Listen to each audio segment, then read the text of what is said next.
Rangkaian penyelenggaraan pemilihan umum serentak tahun 2024 telah berlangsung. Pemerintah telah menyiapkan dukungan agar pemilu serentak 2024 berlangsung dengan baik. Menteri Komunikasi dan Informatika Johnny G. Plate menyatakan telah bekerja sama dengan Komisi Pemilihan Umum, Dewan Kehormatan Penyelenggara Pemilu, Badan Pengawas Pemilihan Umum hingga Kepolisian Republik Indonesia sebagai aparat penegakan hukum. Terima kasih rekan-rekan media sudah hadir bersama kami petang hari ini konferensi pers pertama Kementerian Kominfo di tahun 2023, dan sesaat lagi kita akan segera menyambut kehadiran Menkominfo Bapak Johnny G. Plate yang didampingi oleh Dirjen IKP Bapak Usman Kansong dan Sekjen Kominfo Ibu Mira Tayyiba. Kemudian juga sudah hadir bersama kita Wakabaris Krim Polri Bapak Irjen Polisi Asep Suhari SIK MSI, didampingi Direktur Siber Brigjen Polisi Andi Vivit Agustiadi Baktiar SIK Mhum MSM, dan juga Karopenmas Polri Brigjen Polisi Ahmad Ramadan SH MH MSI.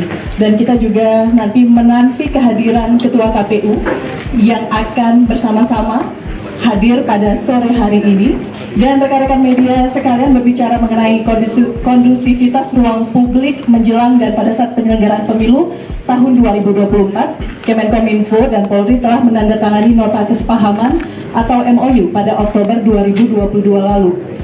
MOU ini bertujuan untuk mencegah penyebaran dan juga penggunaan disinformasi dan muatan yang dilarang di ruang digital atau media sosial. Seperti kita ketahui ya, tahun politik kerap terjadi seperti ini. Nah, untuk membahas antisipasi dan strateginya, kita akan mendengarkan konferensi pers. Yang pertama, saya berikan kesempatan kepada Bapak Irjen Polisi Asep Suhari SIK MSI selaku Wakabaris Krim Polri. Kepada Bapak kami persilakan. Mohon izin menghormati. Bismillahirrahmanirrahim. Assalamualaikum warahmatullahi wabarakatuh. Selamat sore dan salam sejahtera kita sekalian. Yang terhormat Bapak Menteri Komunikasi dan Informatika RI, Bapak Johnny G. Plate SE. Yang kami hormati para pejabat utama dari kementerian dan dari Mabes Polri. Pertama-tama kita panjatkan syukur dari Allah SWT karena sampai sore hari ini kita punya kesehatan, keselamatan dalam rangka melaksanakan kegiatan pre-series. Syukur alhamdulillah pada sore hari ini Polri bersama Kominfo saat ini telah memiliki nota kesepahaman baru, yaitu tentang sinergitas tugas dan fungsi di bidang komunikasi dan informatika, yang mana nota kesepahaman ini dimaksudkan untuk memperbaharui nota kesepahaman yang telah ada sebelumnya antara Polri dengan Kominfo, yaitu pada tanggal 20 Desember tahun 2017 tentang pengamanan dan penegakan hukum di bidang komunikasi dan informatika.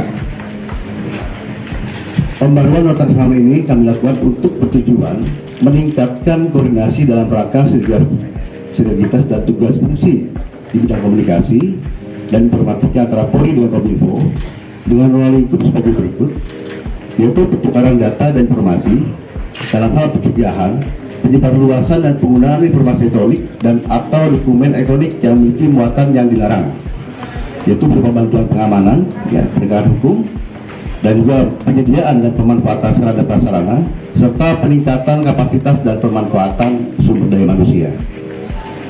Tentunya melalui nota kesepahaman yang baru, kami berharap kita bersama-sama mampu mewujudkan ruang digital Indonesia yang bersih, sehat, dan produktif.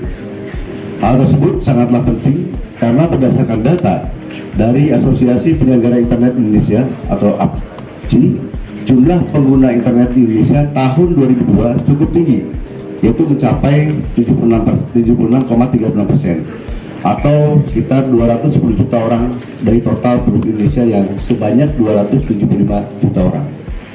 Selanjutnya, berdasarkan data dari Hotsweet Digital Report tahun 2022, pengguna aktif media sosial Indonesia juga cukup tinggi, yaitu sebanyak 69,6% atau 191,4 juta orang. Oleh sebab itu, penguatan keamanan ruang digital menjadi salah satu hal yang wajib kita utamakan. Terlebih saat ini tahapan pemilu tahun 2024 sudah berjalan, di mana ruang digital tentunya akan menjadi wadah bagi para calon untuk mempromosikan dirinya karena mampu menyalurkan informasi secara cepat dan mudah dan memungkinkan masyarakat berinteraksi secara langsung dengan para calon.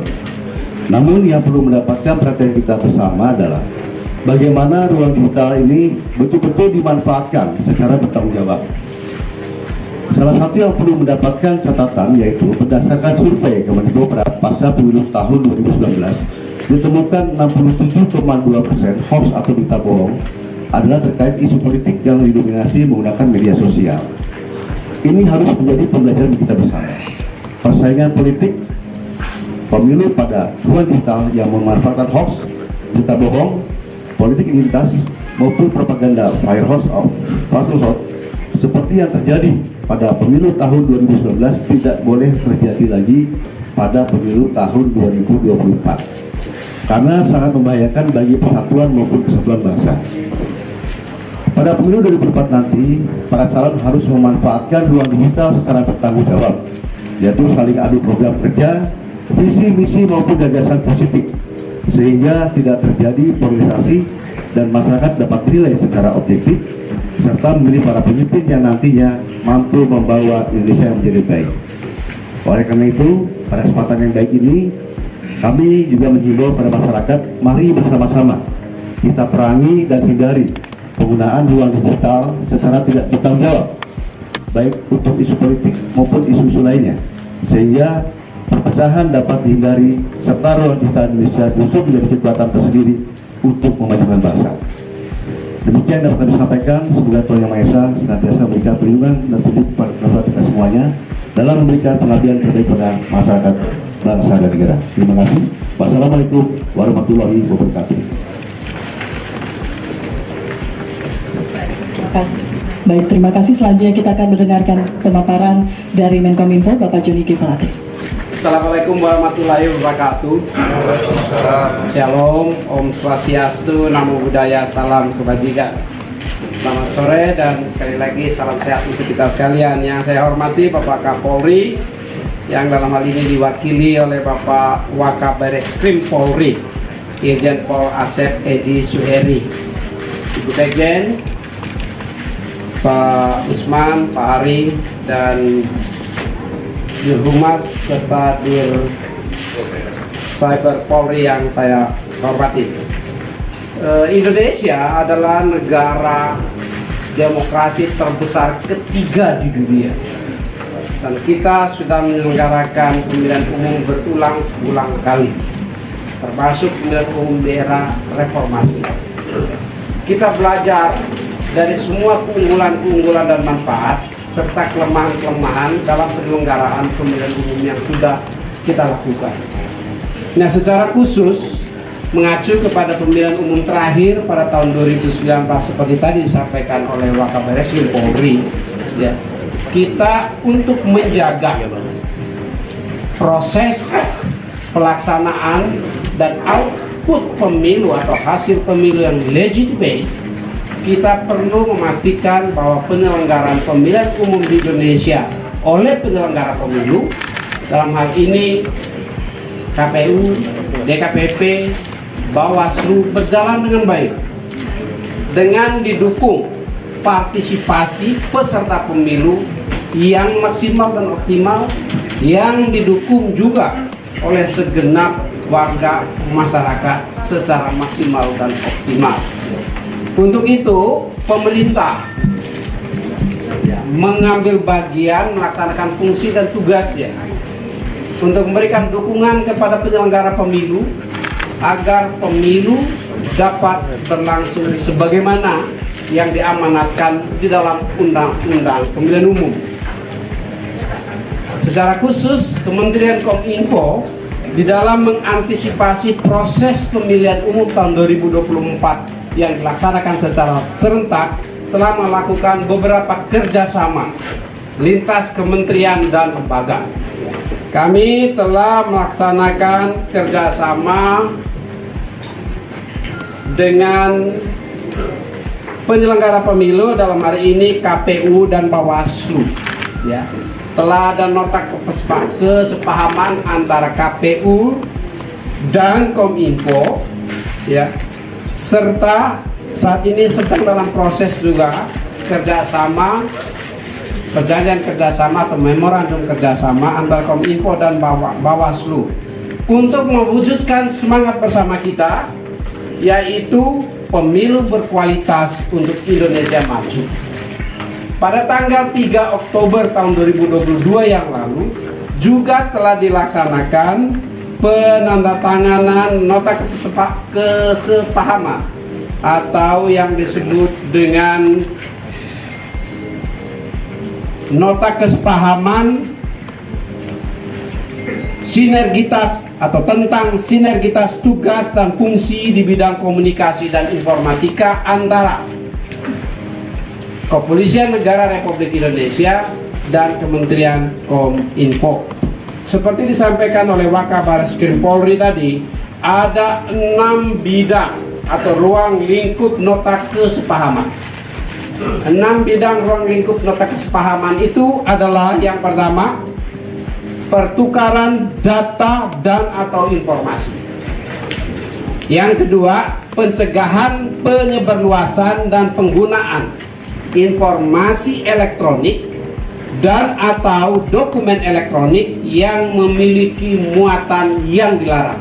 Informasi elektronik dan dokumen elektronik yang memiliki muatan yang dilarang. Yang ketiga, bantuan pengamanan. Nah, saya berterima kasih juga kepada Polri, Baris Krim Polri, termasuk bantuan pengamanan yang diberikan tidak saja dalam rangka pemilu, termasuk dalam rangka analog switch off. Ya, analog switch off untuk atau ASO ya, untuk memungkinkan Indonesia full digital broadcasting. Yang keempat, penegakan hukum. Kominfo bukan APH, bukan aparat penegak hukum. Akan tetapi Kepolisian Negara Republik Indonesia adalah aparat penegak hukum. Sehingga setiap pelanggaran hukum dalam ruang digital ya, yang berkaitan atau yang terkait langsung dengan tindak pidana dalam ruang digital, penegakan hukumnya dilakukan oleh Baris Krim Polri dalam kerjasama dengan Kominfo. Yang kelima, penyediaan dan pemanfaatan sarana dan prasarana. Yang keenam adalah peningkatan kapasitas dan pemanfaatan sumber daya manusia atau SDM building. Rekan-rekan sekalian, yang berkaitan dengan pertukaran data, secara khusus saya dapat sampaikan bahwa termasuk pertukaran data atau informasi ya, pemanfaatan data registrasi nomor Mobile Subscriber Integrated Services Digital Network. Saya ulangi, termasuk pemanfaatan data registrasi nomor Mobile Subscriber Integrated Services Digital Network atau yang biasa disingkat MSISDN ya, dalam rangka melakukan profile. Ini saya perlu sampaikan, kerjasama Kominfo dan Bareskrim sebelum melakukan penegakan hukum melakukan profiling, dan profilingnya pasti akurat ya. Ini perlu disampaikan rekan-rekan sekalian. Yang berkait dengan pencegahan penyebarluasan dan penggunaan informasi elektronik dan atau dokumen elektronik yang memiliki muatan dilarang, termasuk di dalamnya kerjasama untuk melakukan penyebaran itu ya, muatan dilarang, termasuk melakukan upaya pencegahan perluasan dan pencegahan informasi elektronik dan atau dokumen elektronik yang memiliki muatan yang dilarang sebagaimana dimaksud dan di pasal ini ya, sesuai undang-undang. Jadi nanti akan ada penegakan hukum ya, yang berkaitan dengan penyebarluasan dan penggunaan informasi elektronik dan dokumen elektronik. Bantuan pengamanan sudah saya sampaikan tadi, kami berterima kasih kepada Polri. Dan penegakan hukum, saya perlu tegaskan bahwa penegakan hukum ini Polri dan Kominfo secara sendiri-sendiri atau secara bersama-sama melakukan penegakan hukum di bidang komunikasi dan informatika, tentu sesuai dengan tugas dan fungsi-fungsinya. Saya dapat sampaikan hingga saat ini Kominfo telah menutup 11 streaming TV radikal, 86 URL ya, dan hingga 4 Januari 2023 informasi yang terkait dengan hoax sudah dilakukan penutupan atau komite melakukan penanganan konten sebanyak 1.321 hoax politik. Saya menggarisbawahi apa yang disampaikan oleh Wakabare Skrim Polri, bahwa pemilihan umum kita di tahun 2024 nanti jangan sampai disibukkan dengan post-truth, ya. Jangan sampai diisi dengan propaganda, fire hose of falsehood. Jangan diisi dengan hoax, disinformasi dan malinformasi. Hingga saat ini kami telah melakukan penutupan sebanyak 100 penanganan sebanyak 1.321 hoax politik. Rekan-rekan sekalian, pemilu merupakan puncak dari pesta demokrasi negara, puncak demokrasi kita, yang menjadi momentum penting bagi Indonesia untuk menentukan arah bangsa ke depannya. Pada hingar-bingar pesta demokrasi ini, seluruh masyarakat memiliki hak yang sama untuk berpartisipasi dalam memilih pemimpin dan para wakil-wakilnya atau politisinya di legislatif. Mari kita jaga dengan baik agar tetap kedepankan kultur dan etika politik yang baik, menghormati para pemimpin kita, menghormati para calon pemimpin kita, calon presiden, calon wakil presiden, calon anggota DPD, calon anggota DPR RI, calon anggota DPRD di seluruh Indonesia, ya, dengan tidak menyebarkan informasi yang bersifat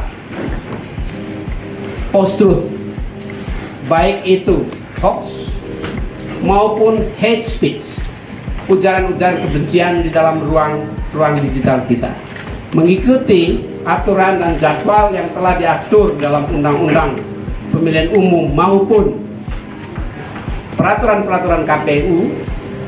Maka dengan jadwal kampanye yang relatif lebih singkat, potensi pemanfaatan dan penggunaan ruang digital akan secara masif.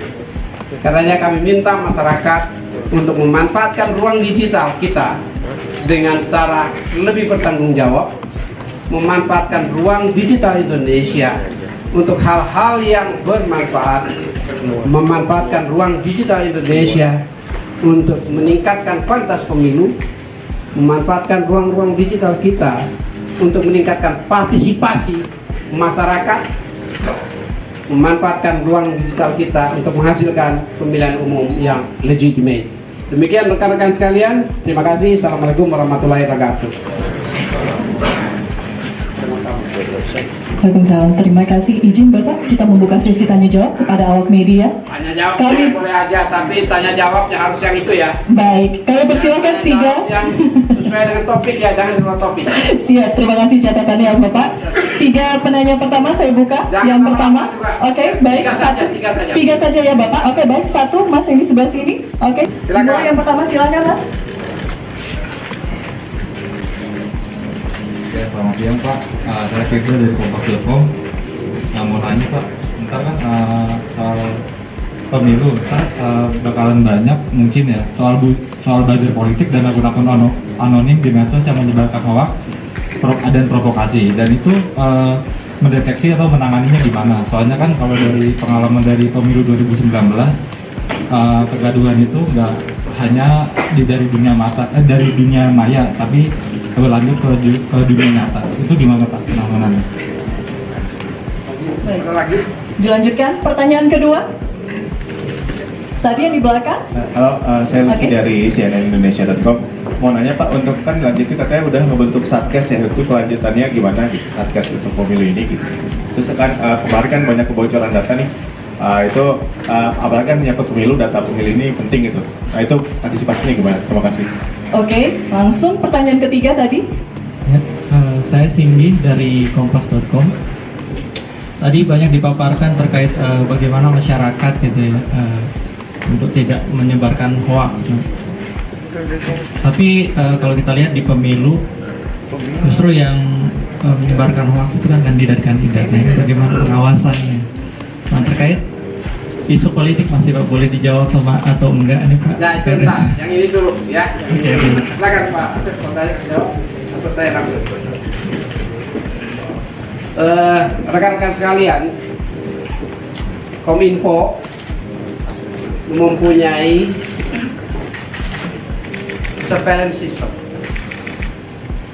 cyber drone yang berpatroli 7 kali 24 jam non-stop untuk mengawasi ruang. Surveillance system Kominfo bisa membaca numerikal dan alfabet. Karenanya kita mengikuti semua perkembangan yang sifatnya hoax dan hate speech atau tindakan-tindakan terlarang dalam ruang digital. Namun demikian, perlu saya tegaskan, Kominfo bukan aparat penegak hukum. Sehingga di dalam rangka penegakan hukum, Kominfo akan berkoordinasi dengan aparat penegak hukum, dalam hal ini Bareskrim Polri, yang akan melakukan penegakan hukum di ruang fisik. Di dalamnya, relasi itu telah dibangun juga melalui surat keputusan bersama SKB yang ditandatangani oleh Kominfo, Polri, dan Kejaksaan Agung, ya, penanganan atau penanganan atas pelanggaran Undang-Undang ITE, buku saku atau pocket book, sehingga tidak terjadi penafsiran ganda dalam rangka penegakan hukum. Kami ya tentu akan bekerja sama juga dengan platform-platform digital dalam rangka memenuhi code of conduct di setiap platform digital, agar semua penegakan hukum, apakah itu blokir, take down di dalam ruang digital, sesuai dengan undang-undang dan sesuai dengan code of conduct. Tidak akan itu dilakukan melawan undang-undang, tetapi dengan tetap ya menjaga agar ruang digital kita bersih. Kominfo, kami pemerintah memberikan dukungan yang kuat dan tinggi keberpihakan kami kepada kebebasan pers dan kebebasan berserikat. Namun kita bersama-sama perlu menjaga agar ruang digital kita tetap bersih. Pertanyaan yang kedua tadi apa tadi? Terkait dengan Satgas dan kebocoran data. Ke Satgas. Satgas tentu sudah bekerja. Ya bekerja dan tidak perlu rame-rame diomongkan. Tapi dengan menangani berbagai tindakan-tindakan yang berpotensi pelanggaran hukum dalam ruang digital, Satgasnya bekerja. Sedangkan yang berkaitan dengan kebocoran data, ya, kami tentu melakukan kebocoran data dalam kerja sama dengan Badan Cyber dan Sandi Negara. Karena semua infrastruktur yang terkait dengan pengamanan atas serangan cyber itu menjadi domain BSSN. Tindakan-tindakan sanksi administratif atas pelanggaran hukum, saya kira sudah berulang kali kami sampaikan, itu sudah dilakukan dan akan terus dilakukan. Hingga saat ini Kominfo bekerja bersama-sama dengan penyelenggara pemilu, dalam hal ini KPU, ya, karena data-datanya ada di KPU, dan tentunya dengan Kementerian Dalam Negeri untuk memastikan data-data yang ada di Dukcapil dan di KPU terjaga dengan baik sehingga mampu menghadapi serangan cyber. Secara teknis pendampingan itu dilakukan oleh BSSN. Apabila terjadi kebocoran data, audit terhadap kebocoran data akan dilakukan oleh Kominfo, dan bila terdapat atau terjadi pelanggaran aturan akan diberikan sanksi-sanksi administratif. Tidak saja kepada penyelenggara sistem elektronik privat, namun juga kepada penyelenggara sistem elektronik publik, termasuk kepada KPU. Hingga saat ini belum ditemukan adanya pelanggaran-pelanggaran.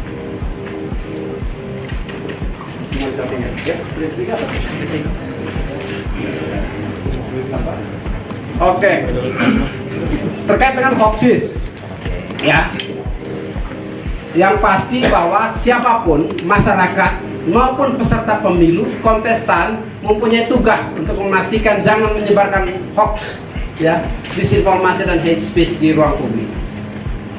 Kami menyampaikan ini kepada masyarakat karena masyarakat jumlahnya luas, tapi juga kepada peserta-peserta pemilu dan khususnya ya politisi-politisi untuk memastikan mengikut undang-undang. Apabila ada pelanggaran, maka sudah ada institusi yang menanganinya, baik itu KPU, Bawaslu, maupun DKPP dengan fungsi dan tugasnya masing-masing. Ada lagi? Udah nggak ada ya? Apa? Saya dikit dari suara, tadi sebutin katanya ada 1000 hoax ya soal politik. Itu bisa disebutin nggak media sosialnya mana aja yang paling banyak nyebarin hoax? Makasih. Ya ada, tapi saya tidak punya datanya sekarang. Karena apa? Ini dijaring dari atau diambil dari cyber patrol dan surveillance system. Ya, jumlahnya itu 1321 hoax. Nanti angka persisnya per platform digital nanti disampaikan. Cukup ya, terima kasih. Mari kita jaga bersama-sama agar demokrasi kita tetap bertumbuh, berkembang dengan baik, pemilu kita sukses. Jangan sampai ada berubah. Terima kasih. Baik, terima kasih Pak Menteri, Pak Kabarreskrim atas pemaparannya. Terima kasih juga kepada rekan-rekan media yang sudah hadir bersama kami dalam kesempatan sore hari ini. Dan mari kita sama-sama menyongsong pemilu serentak 2024, pemilu berkualitas untuk Indonesia maju. Apaan yang menang?